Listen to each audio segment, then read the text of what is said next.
of President Barroso's comments and the interpretation of those comments, I spoke to him at the meeting.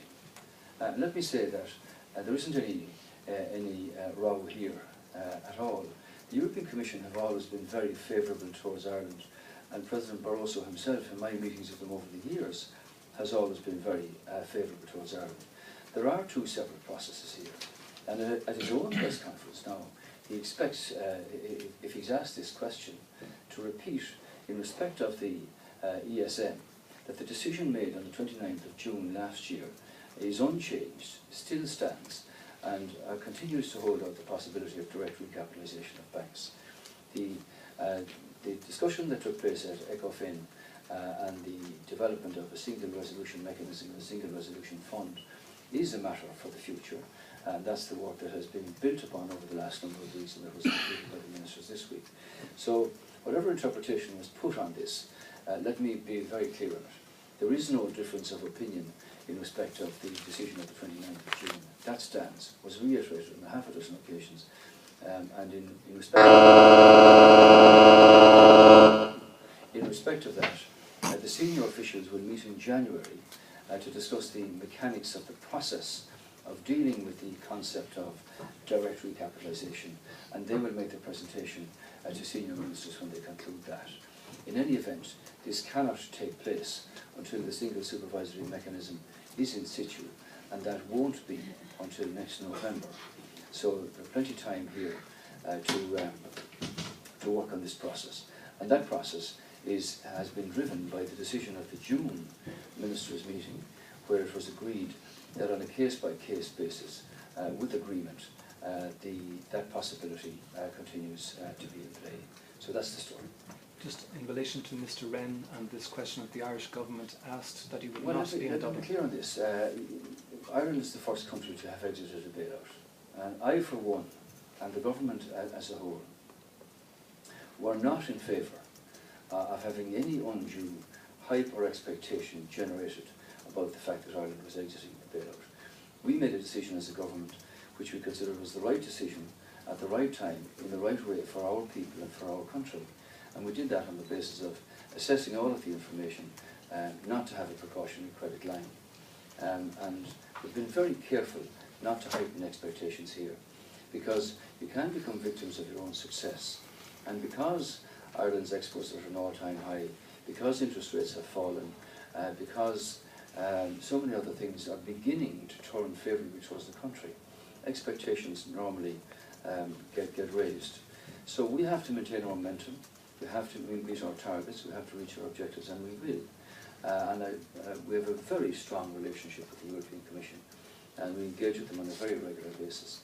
But I would not in favour of having the possibility of expectations being heightened because Ireland is making a normal exit from a programme. It was a significant decision, it was a significant signal, it was an important day, not just for the Irish people, but for Europe. And in that sense, I wanted it kept in the way the government had it kept, slow and steady, with no lack of focus on the objectives up ahead. But so I just want to be clear for everyone's sake, does that mean that the Irish government did ask Ollie Wren not to attend this conference? Well, the Irish government are not in the business of preventing people from coming to the country.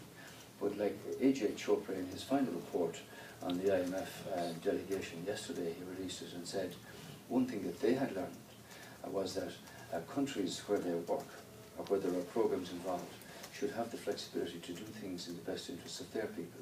And I, for one, was not in favour of having any reason for hyping expectations, not just because of the European Commission, but anybody else. And that's why government kept this very low key, respectable people had the privilege of making a short address to the nation to tell them why that was so and what it is that lies ahead and those challenges, so that nobody be under any illusion. And when we have very strong relationships with the institutes of Europe, this is about our country and about our people. It's a very difficult time of the year. We've got a number of challenges up ahead and we want to meet those. So somebody's phone is... mobile phones off the please. please, and put them over here. But, if you could, just 1 sec, Paul. Sure. The mobile phones are interfering with the sound. Can we put them over here? That was my hand, I think. No. But I understand that the manner and the importance you're putting on trying to have the right tone, and this was an important issue for the government. But it's just on this, was Mr. Wren asked not to attend the conference for the reasons which you've outlined? It's just to be clear, did the Irish government say to Mr. Wren, we would prefer for these reasons not to go? I didn't speak to Ollie Wren myself directly, to be straight with you, but my view was that we did not want any undue expectations heightened by events before the exit from the programme, and that was a very careful decision, and I believe the right thing to do. Our people have come through a great deal of sacrifices over the last number of years. The last thing I would want would be a situation where people would, because of all the hype, might say, well, it's over and we're now back to where we were. We're not. We still have a long way to go. That matter is not dealt with. Shona? What is your reaction to the comments by President Barroso last night? He was obviously quite critical of Ireland. He said that Ireland was major destabilisation. He used the word victim when it comes to Europe, and he dismissed the fact that it was a European-wide problem. I think that followed a question that was there in respect of Portugal. I spoke to him just a half an hour ago. He's very clear on this. The decision of the 29th of June stands, unchanged, reiterated on a half a dozen occasions, and that's named Ireland specifically, and has been endorsed on a number of occasions since. Reference made to Ireland's particular and specific circumstances that must be taken into account. What about so there's no difference of opinion there at all. It's, if people want to interpret the President's words in their own way, I can't prevent that. But I'm telling you, I spoke to him, he's very clear on this. These are two separate matters, the ESM and the preparation for the Single Resolution Mechanism and the Single Resolution Fund. And he was referring to the Single Resolution Fund and the Single Resolution Mechanism. But he was very explicit when he was talking about his criticisms towards Ireland, saying it was major destabilisation. He talked about Ireland specifically for well, about 6 minutes. Well, I tell you, I'm not here to defend what happened in the banks and the lack of management and lack of competency on dealing with these matters.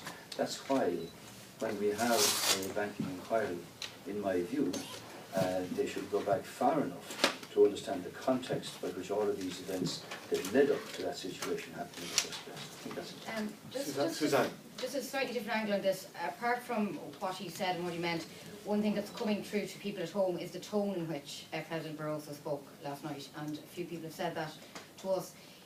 And also people feel it's only wet week since we're out of the bailout, and now at this point he says this. Is Ireland being very naive about the European Commission? But what did he say? Well, he said that Europe was a victim of Ireland, not the other way around. That it wasn't Ireland.